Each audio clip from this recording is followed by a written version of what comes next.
And what's up, everybody? Welcome back to the channel. It is your boy Cheap Ludes, and I am back with a series I drop every single weekend, which is the top 10 cards in NBA 2K21 My Team that you can buy right now for under 100K. I don't know if you guys can notice, but I am actually over on current gen. I'm usually over on next gen. I have been for the last few months, but I am playing current gen right now because limited is insufferable on next gen. Like, it's actually significantly easier over on current gen than it is on next gen, in my opinion. So let's start out with some honorable mentions. The first one is a twofer. I actually have two cards here, and those two cards are RJ Barrett and Andrew Wiggins. Now, the reason I have them both here in this honorable mention slot is because I think they're very similar cards. It really just depends how you feel about the jumpers. RJ has Rudy base, so same as like Terry Dissinger, Rudy, a few other guys as well. So if you like that jump shot and prefer that, go RJ Barrett. He's also the cheaper option. Wiggins has base 22, so same as like Jimmy Butler and who else has it? Chris Money Mullen, guys like that. So I mean, if you like that jumper, obviously you would go with there. RJ Barrett is the cheaper version. My personal opinion is that Andrew Wiggins is superior over on current gen, whereas RJ Barrett is the better card over on next gen. So it really just depends, and I think that's pretty universal based on the price as well. So if you're looking for a pure 3-and-D cone, look no further. Those guys are really, really good. Poku is our next honorable mention. Dude, I'm not really that big of a fan of this card, but also at the same time, he is a 7-footer that can play shooting guard or point guard. And yeah, he can speed boost and curry slide around, so definitely an effective card. He is really, really good for domination. I was going to say spotlight sims, but for the final domination, Poku is actually incredibly useful, especially being that big. He's able to defend some of those bigger teams. Definitely helpful for sure. You could also use him to post up smaller point guards and get some easy points occasionally. But the one downside I would say to Poku, and the reason he's not as hyped as he is because he does have the same base as Scottie Pippen. That Scottie Pippen, Brian Russell base, which I don't mind, but a lot of people are not fond of, and it's not a very good base for a point guard. Number 3 honorable mention would be Brandon Roy. Look, I'm not going to not talk about a T-Mac clone. You could realistically throw Zach LaVine right here, too. They're essentially the same card. I prefer Brandon Roy over Zach LaVine, but some people do prefer Zach LaVine because he's a superior dunker and like rim attacker. I just prefer Brandon Roy for the way he plays because he's more of a complete Tracy McGrady carbon copy. That makes sense. Like, him and DeRozan are always exactly the same as Tracy McGrady. 6'6", he plays pretty well at the point guard. I prefer him over at the shooting guard, but that just has a lot to do with Trey Burke base. I think Trey Burke base is a lot better for shooting guards. With the Kobe upper, that's just my opinion. Really, he doesn't need any badges. You can pick him up for right around 30K or less. I've seen him go as low as 20 today, which is a pretty good price. He's actually cheaper than Zach LaVine as well, and I think he is better. If you're looking for that kind of player with that Trey Burke base, look no further. Our final honorable mention is Mo Bamba. I talked about him a little bit last week. He's a 7-foot-tall freak of nature that blocks like mad shots. He has a sick high top fade like Kid and Play, which is super cool. He moves really awkwardly. That's kind of the thing that I've noticed. I don't know like what's up with it. I have him compared to James Wiseman, which is a pretty good comparison. I think they're pretty similar cards. I prefer Wiseman because of the Curry base, but Bamba's is a really good catch and shoot release as well. So I don't know. It really just kind of depends what you're looking for. You're not going to be ball handling with Mo Bamba. He does lack some of those dribbling badges, pretty much all of them. He does lack some creation badges as well. Like, you're not going to be creating shots with this guy, but if you're looking for a traditional center for under 100K, like Mo Bamba might actually be the guy for you.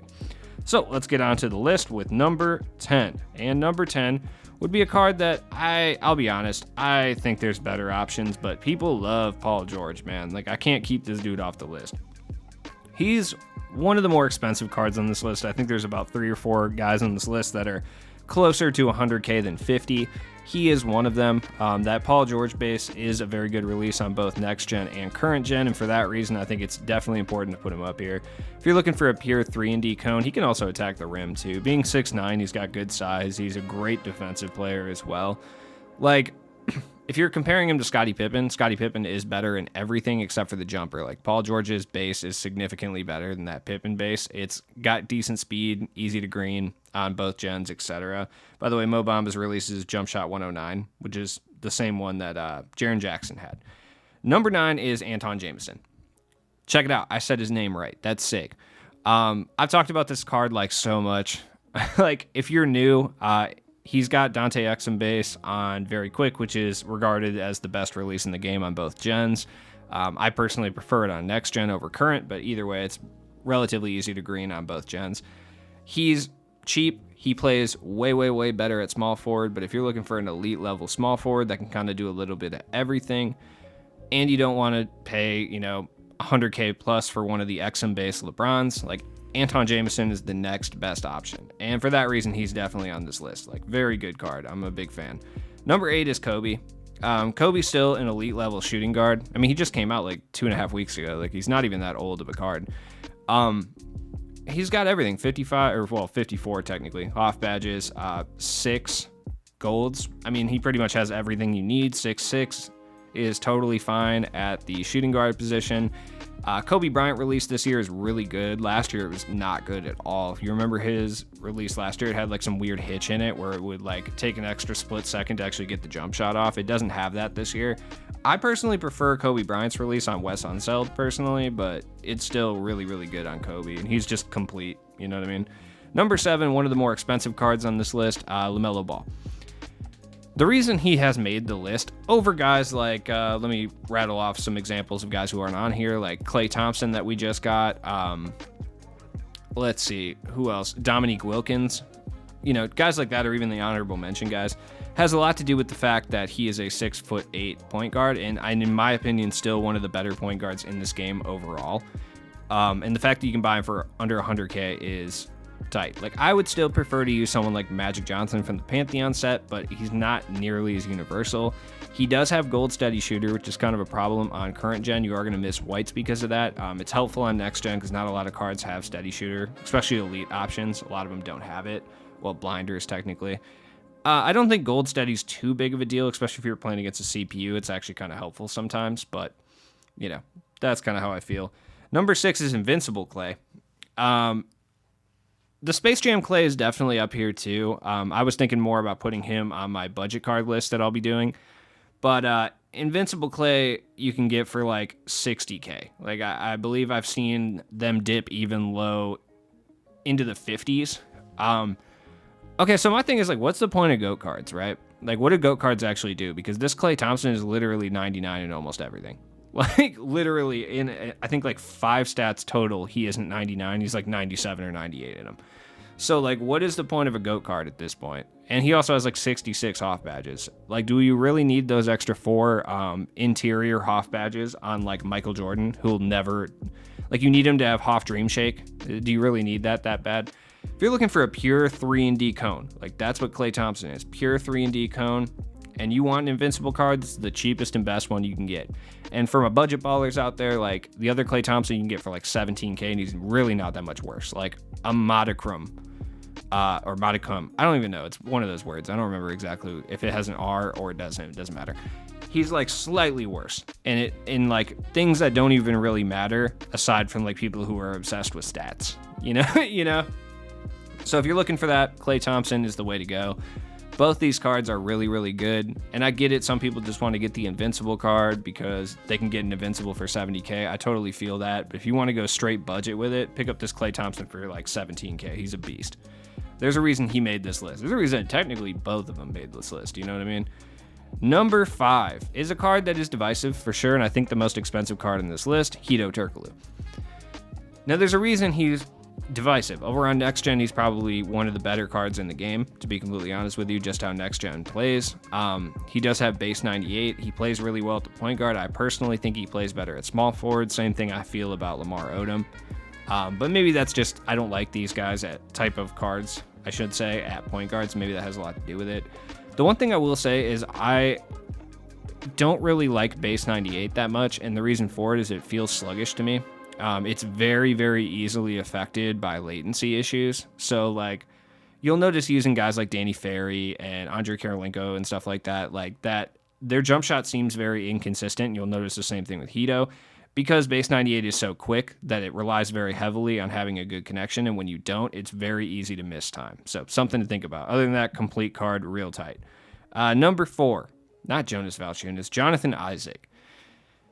Jonathan Isaac can move, man. This card is a beast. I mean, everybody uses his opal, or not uses, but used his opal for the most part. So, I mean, you know what you're getting yourself into. He's 6'11", but he moves like what you would expect a 6'3" point guard to move like. He's a beast. He gets all over the place. He blocks a ridiculous amount of shots, plays lethal defense, can curry slide and speed boost all over the place if that's your thing. Definitely a card that you're going to like. The one thing I will say about Jonathan Isaac, and I say it all the time in relation to cards from him and from Yi and a few other people as well. I believe Penny Hardaway is one of those people because they have base 70. Base 70 on current gen seems to miss a lot more whites than a lot of the jump shots do. Like, if we're looking at jump shots, I think make them or miss the most whites. I think jump shot 70 is definitely up there. Yeah, because guys like Terrence Ross, Karis LeVert, Yi, Jonathan Isaac. Specifically, it's a problem with Isaac and Yi because they're so tall. I think that's my thing, though. Next up would be Kevin Durant. I mean, I don't really need to speak too much about Kevin Durant. Like, it's KD. You guys kind of know the gist of what's happening here. He's an absolutely elite small forward. I personally prefer him there over the power forward, but if you want to run that, you can. He's one of the most elite cards you can buy for under 100K in this game. There's no real way around that.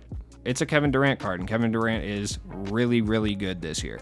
I'm still not very good with them because I never use Kevin Durant cards, just because they're always too expensive. So it's still a learning curve for me, and it might be a learning curve for you too, but he's easier to use than ever. Number 2, you knew this was coming. This is a cheap Ludes list. Come on, my boy Rudy Gay had to be in the mix. I'm gonna start calling him Rudy Gay. Yeah, Rudy Gay is out here, dude. He's super sick. Like, this is I would be willing to wager my favorite card in the game right now.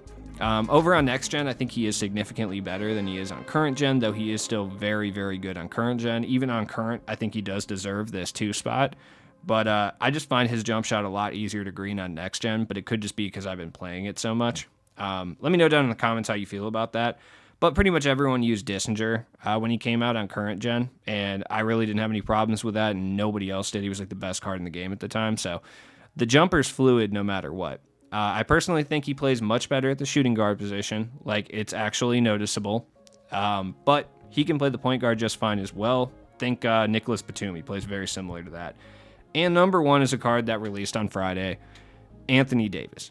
The Space Jam one specifically. This Space Jam Anthony Davis is incredibly good.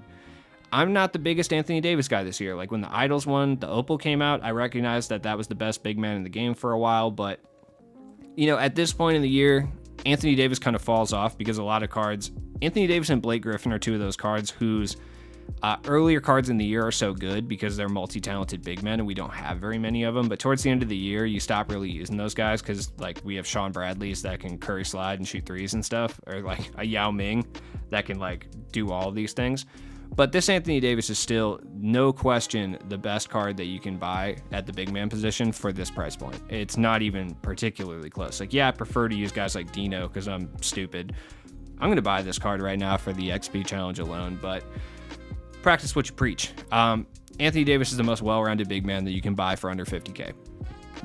It is not particularly close. By the way, am I the only one who thinks this does not look like Anthony Davis? Like, his goon squad, like this picture, he kind of looks like Anthony Davis, but sometimes I see his goon squad person and I'm like, dude, that's not even the right Anthony. That looks like Anthony Mackie. It doesn't even look like Anthony Davis.